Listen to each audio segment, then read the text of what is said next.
तो आज का जो हमारा टॉपिक है वो है आयत यानी कि रेक्टेंगल। देखिए इस टॉपिक में आपके छोटे से छोटे एग्जाम से लेकर बड़े से बड़े एग्जाम तक, प्री और मेंस लेवल तक के एग्जाम तक जो भी आपके पॉइंट पूछे जाते हैं वो सारे ही पॉइंट आज हम यहाँ पर कवर करने वाले हैं। सबसे पहले हम जानेंगे इसका बेसिक आपका क्या होता है, क्योंकि बेसिक जानना बहुत ज़्यादा ज़रूरी होता है।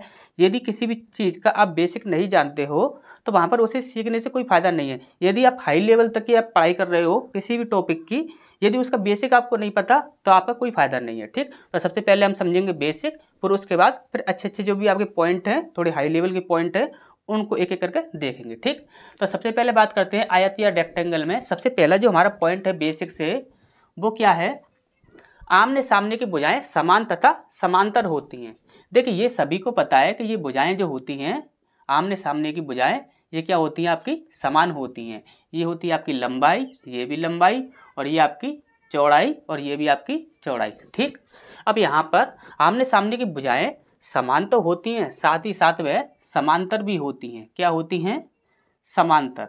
ठीक, समांतर का मतलब क्या होता है? तो देखिए समांतर का मतलब होता है जैसे कि हमने यहाँ पर दो रेखाएं खींची।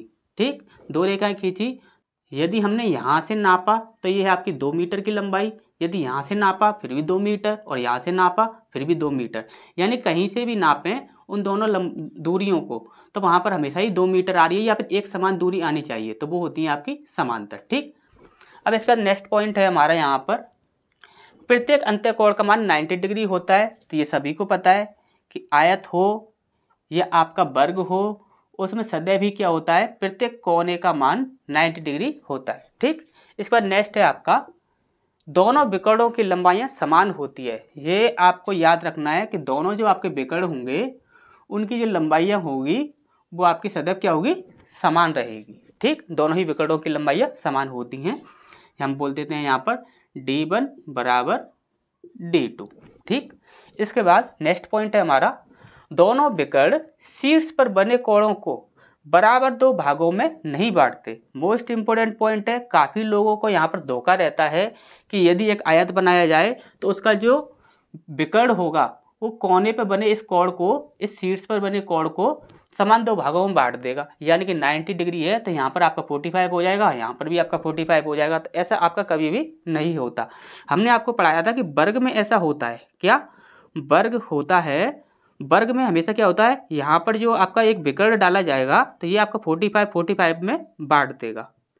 लेकिन यहाँ पर ऐसा नहीं होता है। ऐसा क्यों नहीं होता? क्योंकि इसकी जो भुजाएं जो होती हैं वो आपकी समांतर होती हैं। ठीक, अब इसका नेक्स्ट पॉइंट है, बराबर दोनों भागों में नहीं बांटते। ठीक, इसका नेक्स्ट पॉइंट है आपका, दोनों विकर्ण एक दूसरे पर लंबवत नहीं होते। ठीक, लंबवत नहीं होते। देखिए ये लंबवत का साइन होता है इस प्रकार से, तो ये लंबवत नहीं होते। ठीक, अब यहाँ पर आप देखिए लंबवत नहीं होते, इसका मतलब क्या है, यानी कि इस विकर्ण को और इस विकर्ण को देखा जाए तो ये जो आपका पॉइंट है, ये जो आपका पॉइंट है, इस पॉइंट पर आप यहाँ पर देखोगे तो कोई बोले कि ये 90 डिग्री का एंगल बन जाएगा, तो ये आपका बिल्कुल भी 90 डिग्री का एंगल नहीं बनता है। ठीक, इसका मतलब यही होता है कि यहाँ पर आपका 90 डिग्री का एंगल कहीं पर भी नहीं बनता है। ठीक, काफ़ी लोगों को यहाँ पर धोखा रहता है कि ये 90 डिग्री का एंगल बनेगा, लेकिन ऐसा नहीं होता। ठीक, नेक्स्ट पॉइंट है, दोनों विकर्णों का कटान बिंदु O, यदि यहाँ पर ये जो आपका कटान बिंदु है ये वाला, इसे हमने O मान लिया। ठीक, कटान बिंदु O प्रत्येक विकर्ण को समान दो भागों में बांटता है। अब देखिए ये आपका विकर्ण है AC, तो यहाँ पर ये जो आपका O कटान बिंदु है ये इसको समान दो भागों में बांटेगा, यानी कि A से लेकर O तक की दूरी और C से लेकर O तक की दूरी ये क्या होंगी, आपकी समान होंगी। जैसे कि हम यहाँ पर लिखें AO बराबर CO, ये दोनों ही बराबर रहेंगी। इसी प्रकार से यहाँ पर क्या होगा, BO बराबर DO। ठीक, हमेशा ही क्या होती हैं, समान रहती हैं ये लंबाइयाँ। ठीक, ये चीज़ आपको अच्छे समझ आ गई होगी। फिर नेक्स्ट पॉइंट की ओर बढ़ते हैं। इसके बाद हमारा नेक्स्ट पॉइंट है, काफ़ी अच्छा पॉइंट है, ध्यान से समझिएगा। यहाँ पर बोला गया है एक आयत के अंदर कहीं भी एक बिंदु O मानकर उसे चारों शीर्षों से मिलाया जाए। जैसे कि हम यहाँ पर एक आयत बना दें, हमने क्या किया, एक आयत बनाया। ठीक, अब इस आयत में हमने क्या किया कि ये है आपका A, B, C और D। ठीक, अब यहाँ पर ये जो आपका आयत है इसमें आप तक कहीं पर भी आप एक बिंदु मान लीजिए, जैसे कि यहाँ पर मान लें, ये आप यहाँ पर, यहाँ पर, यहाँ पर, यहाँ पर, कहीं पर भी आप मान सकते हो। हम ऐसा करते हैं, यहाँ पर मान लेते हैं, ठीक। एक बिंदु हमने ये वाला मान लिया, ठीक। अब इस बिंदु को हम चारों शीर्षों से जोड़ देते हैं, ठीक। चारों शीर्षों से हमने क्या किया, इस बिंदु को जोड़ दिया। अब यहाँ पर ये जो आपका बिंदु है इसे हमने मान लिया कि ये बिंदु क्या है, आपका ओ बिंदु है, ठीक।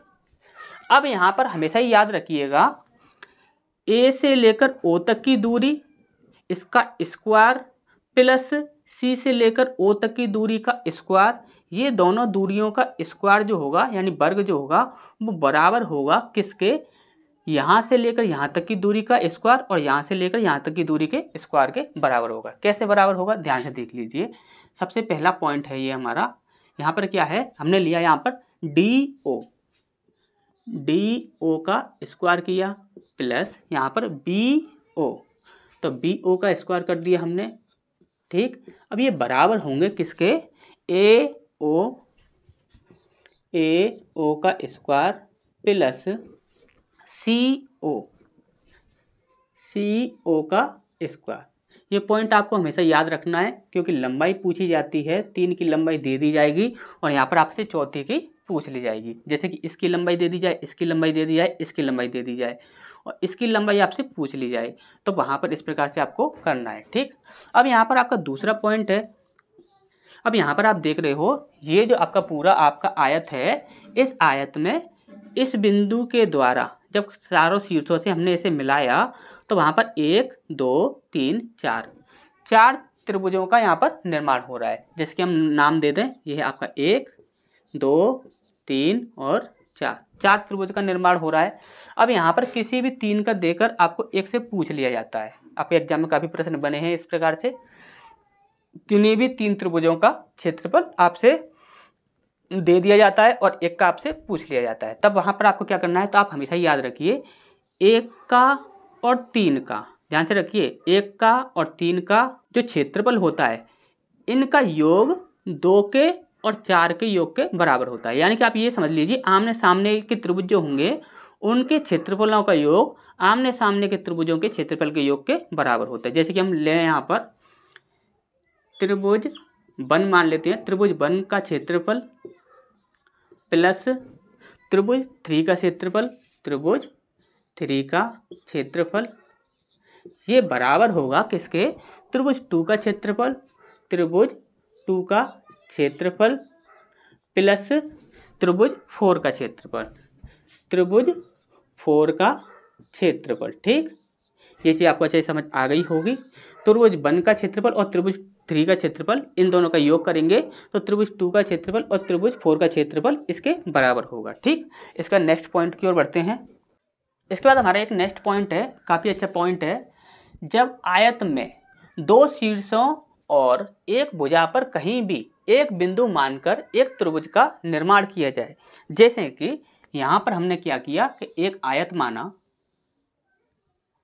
ठीक, ये एक आयत बना लिया हमने और आयत में हमने क्या किया, जैसे कि A B C D, ये हमारा एक आयत है। अब इस आयत में हमने क्या किया कि 2 शीर्ष ले लिए, आप कोई भी 2 शीर्ष ले सकते हो। अब हमने एक ये शीर्ष ले लिया और एक ये शीर्ष ले लिया, ठीक। और एक भुजा लेनी है तो हम ये वाली भुजा लेंगे, सामने वाली भुजा ली जाती है हमेशा।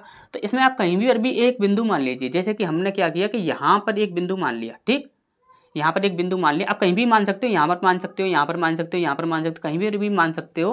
और इसको हमने क्या किया कि इन बिंदुओं को हमने क्या किया, मिला दिया। अब यहाँ पर हमारा क्या हुआ, एक त्रिभुज का निर्माण हो गया, इसे हम ई पॉइंट नाम दे देते हैं, ठीक। अब यहाँ पर क्या हुआ, एक त्रिभुज का निर्माण हो गया। अब यहाँ पर देखिए ये इस प्रकार से नहीं, ये काफ़ी प्रकार से बन सकता है। जैसे कि आपने यहाँ पर एक आयत बनाया और एक आयत में हमने क्या किया, इस प्रकार से बना लिया इसे, या फिर ये जो आपका आयत है इसमें आपने क्या किया, इस प्रकार से बना दिया। आप किसी प्रकार से बना सकते हो, ठीक। ऐसा ज़रूरी नहीं है कि आपको एक ही तरह से बनाना है, किसी प्रकार से आप बना सकते हो, ठीक। अब यहाँ पर हम क्या करते हैं कि इस प्रकार से जब हमने बनाया तो यहाँ पर 1 2 और 3, जैसे कि हम इन्हें नाम दे दें, ये है आपका 1, ये आपका 2 और ये आपका 3, ठीक। अब यहाँ पर ये 3 त्रिभुजों का यहाँ पर क्या हो रहा है, निर्माण हो रहा है। यदि हम बोलें कि इस त्रिभुज का क्षेत्रफल क्या होगा, तो हमेशा याद रखो त्रिभुज बन का क्षेत्रफल, त्रिभुज बन का जो क्षेत्रफल होगा वह क्या होगा,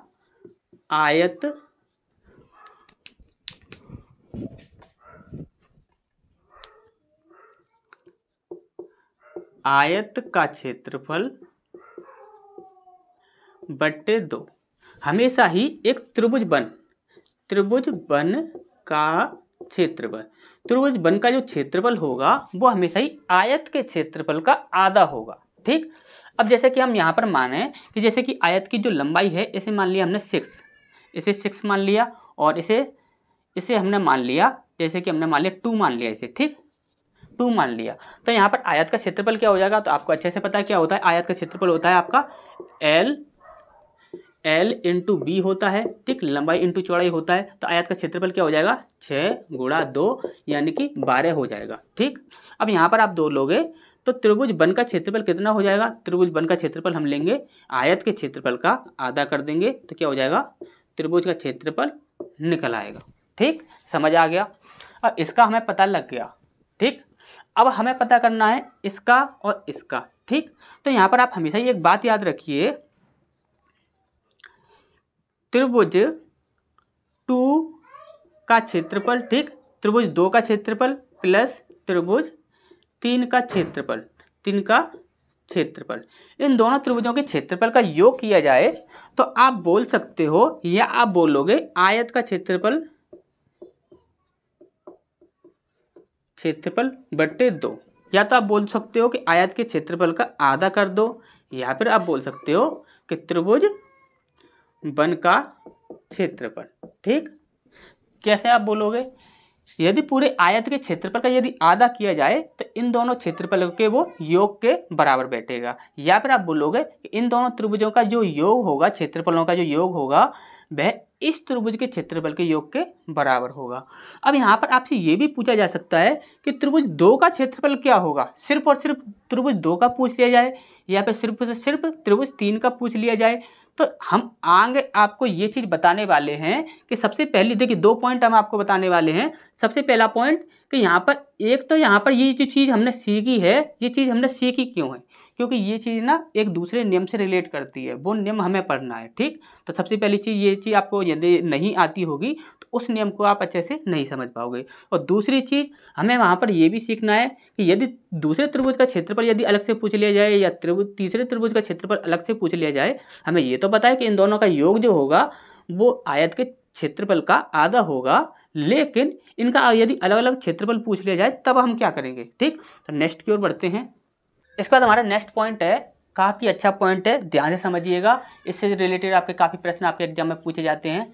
जब आयत के विकर्ण के द्वारा एक अन्य आयत का निर्माण किया जाए, यहाँ पर आपको बहुत कुछ सीखने को मिलेगा। देखिए यहाँ पर जैसे कि हमने क्या किया कि एक आयत का निर्माण कर दिया। ठीक, यहाँ पर हमने क्या किया कि एक आयत का निर्माण किया।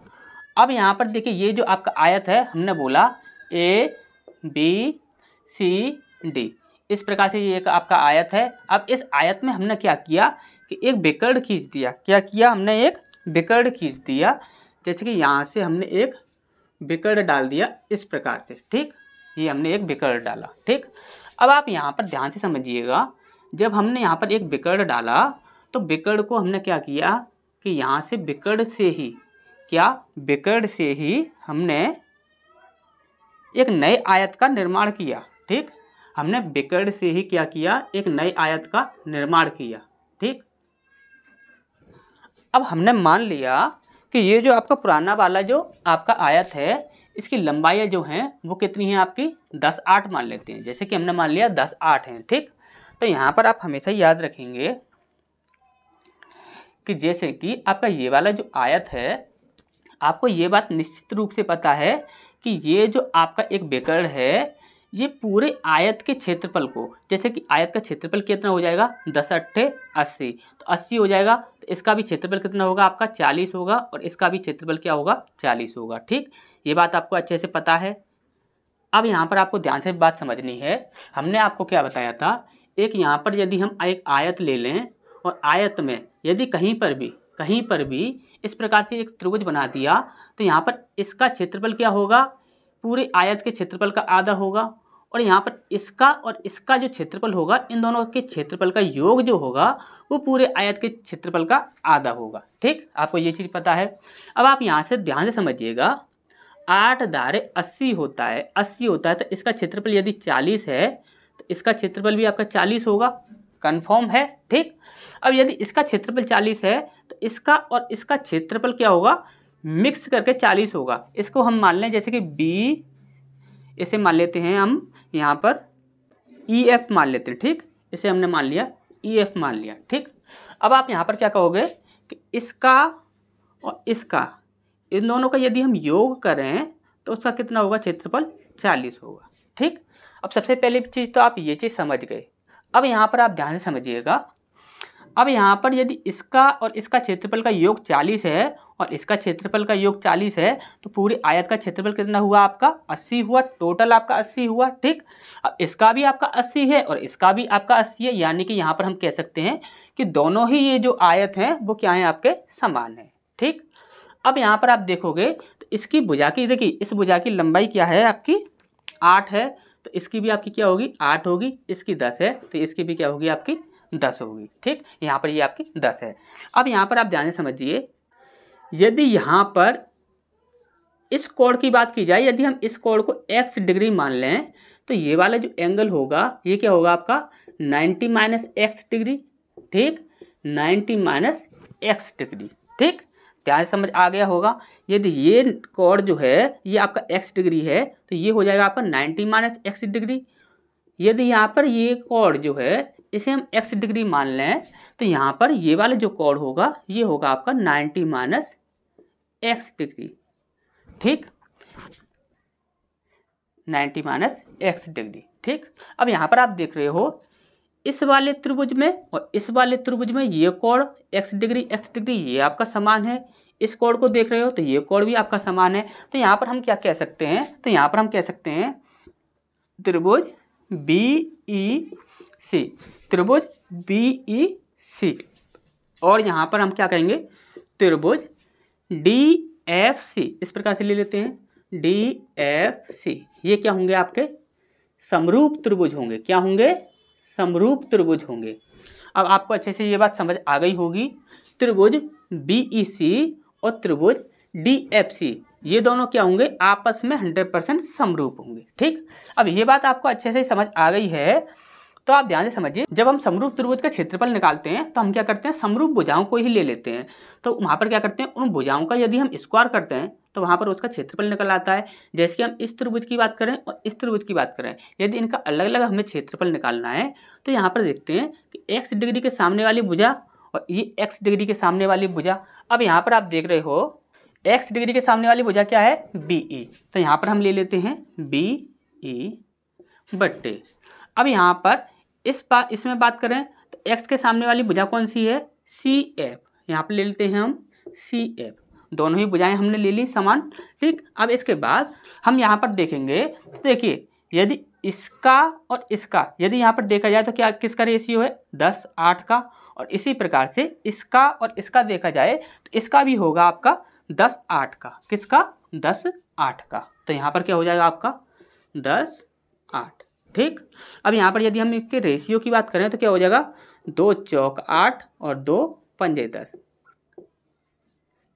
हमेशा ही आप ये बात याद रखिए, इनका जो रेशियो रहेगा BE रेशियो CF वो क्या रहेगा आपका 5:4।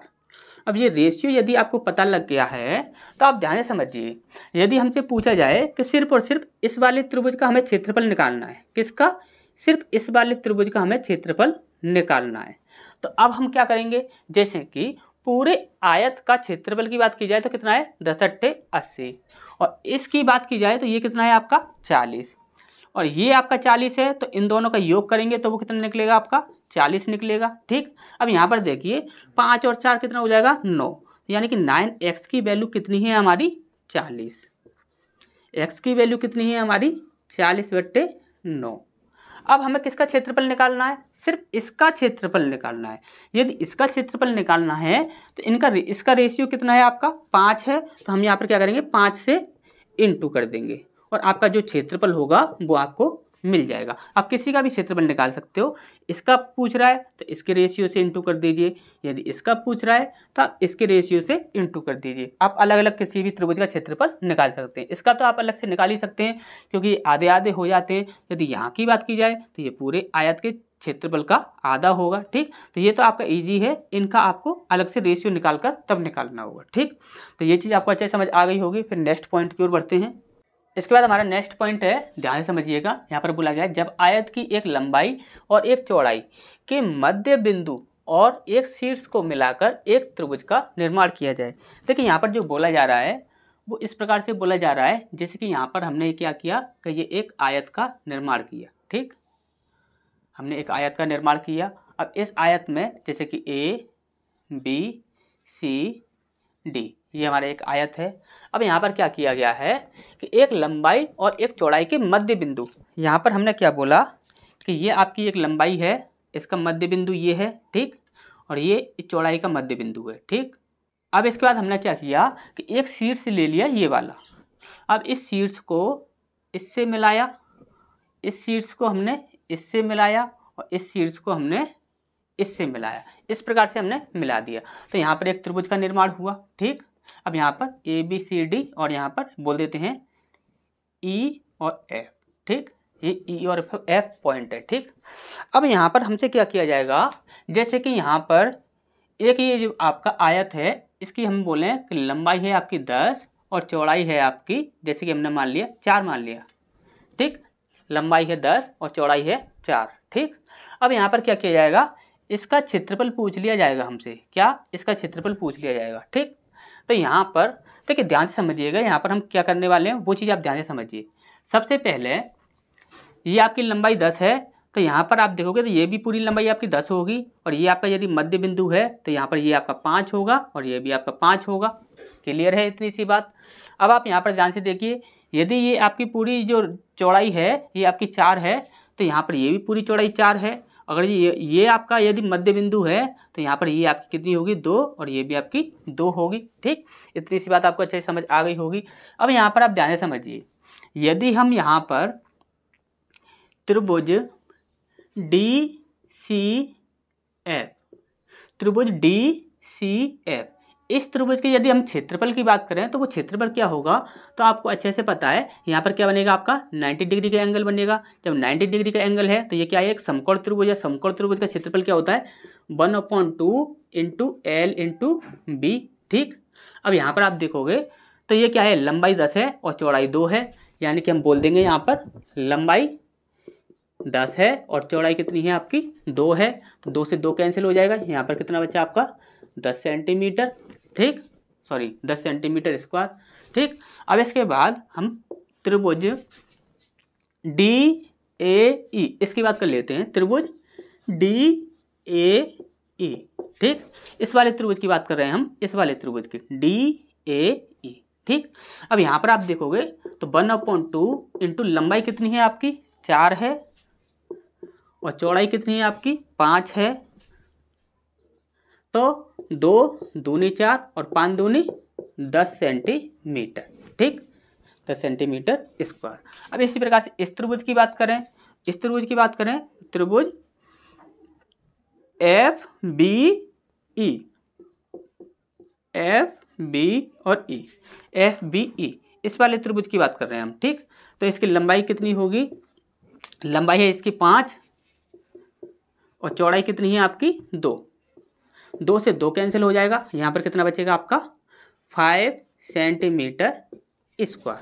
ठीक, अब आप ध्यान से समझिए, यदि इन सबका हम यदि योग कर लेते हैं कितना मिलता है आपको 10 10 20 और 5 25 सेंटीमीटर स्क्वायर। ठीक, ये 25 सेंटीमीटर स्क्वायर हमें मिल जाता है। ठीक, अब यहाँ पर आप देखिए ये पूरा जो आयत है इसका क्षेत्रफल कितना है, तो 10 चौक 40। तो कितना है आयत का क्षेत्रफल, आयत का क्षेत्रफल कितना है आपका 10 गुणा 4 40 सेंटीमीटर स्क्वायर। 40 centimetre square. ठीक, अब यहाँ पर आप देखोगे तो यहाँ पर 25 को 40 से आप माइनस कर दो। ध्यान समझिए, इसका इसका इसका यदि क्षेत्रफल हमने पूरे आयत के क्षेत्रफल से माइनस कर दिया तो हमें इसका क्षेत्रफल मिल जाएगा। कंफर्म है इतना? तो यहाँ पर यदि हमने 40 से माइनस कर दिया 25 को तो ये किसका क्षेत्रफल हो जाएगा? त्रिभुज DEF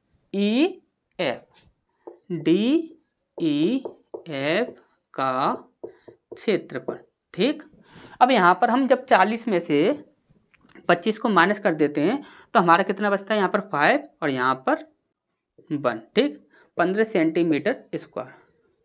15 सेंटीमीटर स्क्वायर इसका आंसर होगा। लेकिन हमें इतना ज़्यादा लंबा नहीं जाना है, हमें करना क्या है? तो हमें रेशियो मेथड का प्रयोग करना है। और आप हमेशा ही देखिएगा इनका रेशियो जो होगा वो हमेशा इतना ही निकलने वाला है। ठीक, ध्यान से देखिएगा इनका रेशियो कितना कितना होगा और सिर्फ आपको रेशियो जो होगा वो आपको याद कर लेना है। ठीक, आप रेशियो याद कर लीजिएगा, उसी से आपका हो जाएगा। ठीक, अब आप यहाँ पर ध्यान से देखिएगा, जैसे कि हम इसे नाम दे देते हैं, वैसे नाम देने की ज़रूरत नहीं है। यहाँ पर इसे आप देख लीजिए, ये आपका 5 एकम 5, ये एक बार कटा, 5 दूनी 10, ये 2 बार कटा, और 5 दूनी 10, ये 2 बार कटा। ठीक, अब यहाँ पर बात कर रहा है त्रिभुज DCF। DCF कहाँ है? DCF, ये वाले त्रिभुज का जो आपका रेशियो रहेगा वो कितना रहेगा? आपका 2 रहेगा। अब DAE इसका रेशियो कितना रहेगा? इसका भी आपका 2 रहेगा। अब इसके बाद FBE इसका रेशियो कितना रहेगा? आपका 1 रहेगा। ठीक, अब यहाँ पर हमें इसका रेशियो चाहिए और एक आयत का रेशियो चाहिए। ठीक, अब यहाँ पर आयत का क्षेत्रफल कितना है आपका? देखिए, ये है आपका आयत। ठीक, और ये है आपका त्रिभुज। ये त्रिभुज कौन सा है? ये वाला त्रिभुज है। ठीक, इन दोनों का हमें रेशियो चाहिए। तो ये कितना है आपका? 40 और ये कितना है आपका? 15। अब यहाँ पर 5 से काट दीजिए, तो ये 5 तिया 15 और 5 अट्ठे 40। तो आयत का कितना हो जाएगा? 8 हो जाएगा। और यहाँ पर इस त्रिभुज का कितना हो जाएगा? आपका 3 हो जाएगा। हमेशा जो इनके रेशियो रहने वाले हैं, ये रेशियो हमेशा इतने ही रहने वाले हैं। आप इनकी भुजाएं जो हो उन्हें आप चेंज करके देख लीजिएगा। जब आप चेंज करोगे फिर भी इनके रेशियो इतने ही रहने वाले हैं। तो आपको हमेशा ही क्या करना है? किसी का भी पूछा जाए सिर्फ आपको रेशियो मेथड का प्रयोग करना है, इजीली आपका आंसर निकल आएगा। ठीक, तो ये चीज़ आपको अच्छे समझ आ गई होगी। सिर्फ आपको रेशियो याद करनी है, रेशियो आप याद कर लीजिएगा। ठीक, तो यहाँ पर नेक्स्ट पॉइंट की ओर बढ़ते हैं। इसके बाद ये हमारे कुछ नेक्स्ट पॉइंट है, वेरी मोस्ट इंपॉर्टेंट होंगे ये पॉइंट आपके लिए, ध्यान से समझिएगा इन्हें। यहाँ पर बोला गया है आयत में डाले गए विकर्णों के सदैव एकांतर कोण समान होते हैं। ये हमने आपको क्या बोला था कि ये जो यदि एक आयत है, ये जो यदि एक आयत है, यदि हम इसमें क्या करें? एक विकर्ण डाल दें। क्या डाल दें? एक विकर्ण डाल दें। तो वहाँ पर आपको अच्छे से पता है कि ये क्या होता है? आपका 90 डिग्री का एंगल होता है। ये भी आपके 90 डिग्री के, चारों आपके 90 डिग्री के एंगल होंगे। तो वहाँ पर हमने आपको बताया था कि ये जो आपका विकर्ण होगा ये दोनों ही कोणों को समान 2 भागों में नहीं बांटेगा। लेकिन वहाँ पर क्या होता है कि यदि हम बोलें कि ये आपका x डिग्री का कोण है तो ये भी आपका x डिग्री का कोण होगा, ये वाला। इसके साथ ये वाला x डिग्री नहीं होगा, इसके साथ ये वाला x डिग्री कोण होगा। क्यों? क्योंकि एकांतर कोण समान होते हैं। एकांतर कोण समान कहाँ पर होते हैं? तो हमने आपको थ्योरी पढ़ाई थी जब त्रिभुज से संबंधित, तब हमने आपको बताया था कि जैसे कि 2 आपकी समांतर रेखाएं हैं। क्या? 2 आपकी समांतर रेखाएं हैं, यदि उनको एक तिर्यक रेखा काटती है, यदि 2 समांतर रेखाओं को यदि एक तिर्यक रेखा काटती है तो ये एकांतर कोण जो होंगे वो आपके समान होते हैं। ठीक, तो ये चीज़ आपको अच्छे समझ आ गई होगी। यदि हम इन दोनों लाइनों को कैंसिल कर दें तो ये दोनों आपकी क्या हैं? समांतर रेखाएं हैं, आपको अच्छे से पता है। तो यहाँ पर क्या होगा? एकांतर कोण समान होते हैं। और यहाँ पर यदि हम इसे 22 माने तो हमारा ये वाला कोण 22 डिग्री होगा। ठीक, इसी प्रकार से यहाँ पर होगा दूसरे विकर्ण के साथ। ठीक, अब इसका नेक्स्ट पॉइंट है आयत के दोनों विकर्णों के कटान बिंदु O के द्वारा बने चारों कोणों में आमने सामने के कोण समान, ये समान लिखा है। ठीक, समान होते हैं, ठीक, समान होते हैं। जैसे कि हम यहाँ पर एक बिकड़ और बना दें, यहाँ पर एक बिकड़ और बना दिया, तो यहाँ पर ये वाला यदि हम कोण जो है इसे हम यदि P डिग्री माने तो ये आपका क्या होगा P डिग्री, इसके सामने वाला कोण P डिग्री होगा। और इसे यदि हम Q डिग्री माने तो ये वाला कोण आपका Q डिग्री होगा। क्यों? क्योंकि हमने आपको पहले ही बता रखा है थ्योरी वाली क्लास में, किसी भी प्रकार से आप एक एक्स बना दीजिए, किसी भी प्रकार से बनाइए, आप यूँ बना दीजिए, यूँ बना दीजिए, किसी भी प्रकार से एक्स बनाइए, तो हमेशा आमने सामने के जो कोण होते हैं वो आपके समान होते हैं, ठीक। आमने सामने के जो कोण होते हैं वो आपके सदैव क्या होते हैं, समान होते हैं, ठीक। अब इसके बाद नेक्स्ट पॉइंट है, ये हो चुका है, ये हो चुका है, ठीक। अब यहाँ पर ध्यान से समझिए, आयत में डाला गया एक बिकड़ दो सर्वांग सम त्रिभुजों का निर्माण करता है। काफ़ी ज़्यादा इंपॉर्टेंट पॉइंट है, यहाँ पर आप ध्यान से समझिएगा। जैसे कि हम इन्हें मिटा दें थोड़ा,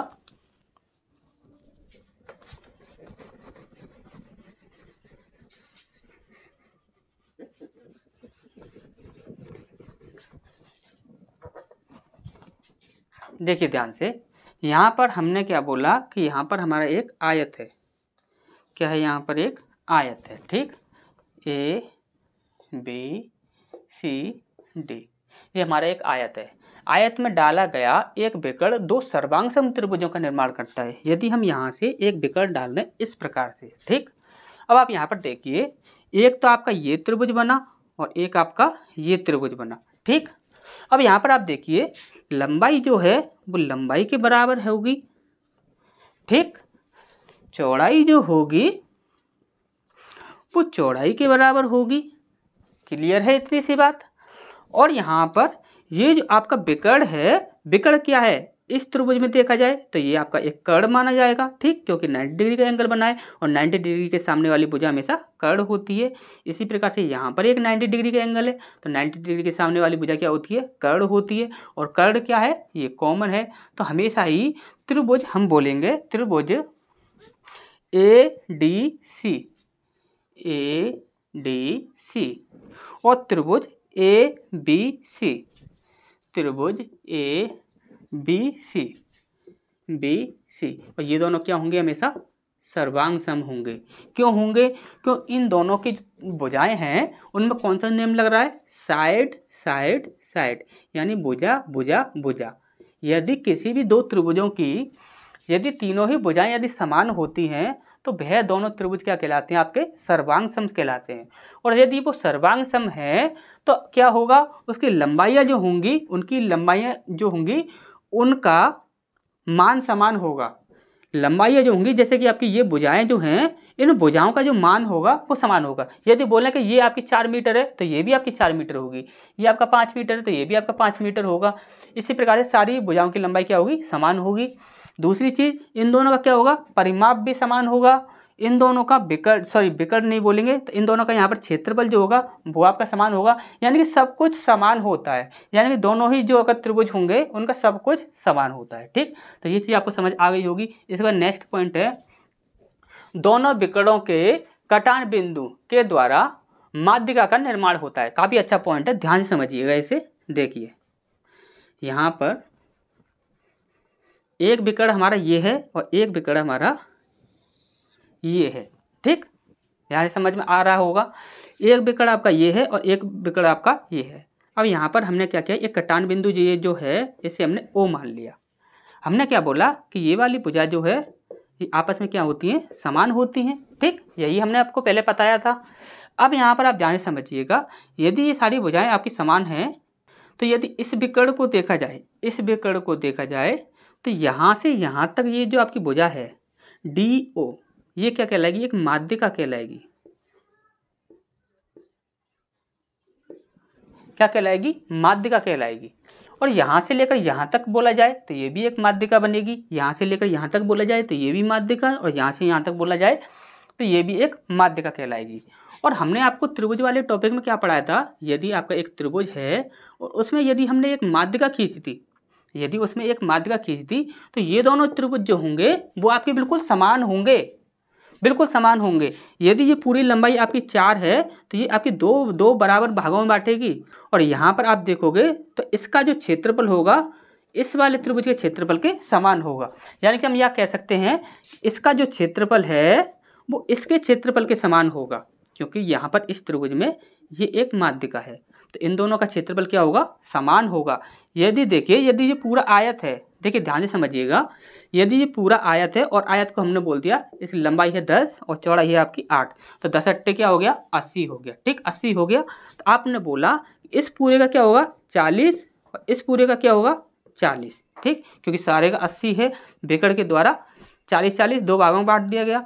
लेकिन ये वाले त्रिभुज में ये यदि एक माध्यिका डाली गई है तो ये आपका हो जाएगा 20 और ये हो जाएगा आपका 20 और ये हो जाएगा आपका 20 और सॉरी ये 20 और ये भी आपका 20। समझ आ गया अच्छे से। नेक्स्ट पॉइंट की ओर बढ़ते हैं। इसके बाद हमारा नेक्स्ट पॉइंट है, ध्यान से समझिएगा इन पॉइंटों को।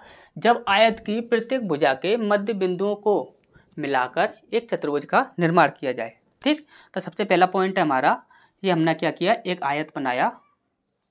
अब इस आयत में हमने क्या किया कि इसका मध्य बिंदु आपका ये हो गया। ठीक, इसका मध्य बिंदु आपका ये हुआ, इसका मध्य बिंदु आपका ये हुआ, इसका मध्य बिंदु ये और इसका मध्य बिंदु ये, और इनको हमने क्या किया कि आपस में मिला दिया। ठीक, अब आपसे पूछा जाता है कि ये जो आपका चतुर्भुज बन रहा है तो ये आपका कौन सा चतुर्भुज बन रहा है, तो आप हमेशा ही बोलोगे कि यह आपका समचतुर्भुज बनता है। समचतुर्भुज बनता है, ये जो आपका बीच में बनेगा भुजाओं के मध्य बिंदुओं के द्वारा, तो ये आपका हमेशा ही समचतुर्भुज बनता है। और ये क्वेश्चन आपका पहले भी पूछा जा चुका है, तो याद रखिएगा। ठीक, यदि आपको इसका या किसी भी पॉइंट का या इसका या आगे जो पॉइंट आ रहे हैं उनका किसी का भी यदि आपको प्रूफ चाहिए तो हम प्रूफ के लिए एक अलग से क्लास बना देंगे, क्योंकि एक साथ कराएंगे तो सब कुछ क्या होगा, लंबी क्लास चली जाएगी। ठीक, तो ज़्यादा लंबी नहीं करनी है आपको। यदि किसी भी चीज़ का यदि आपको प्रूफ चाहिए तो आप कमेंट बॉक्स में कमेंट कर दीजिएगा, हम अलग से एक क्लास बना देंगे। ठीक, तो यहाँ पर आपका क्या हुआ, एक पॉइंट क्लियर हुआ, ध्यान रखिएगा। दूसरा पॉइंट है, जब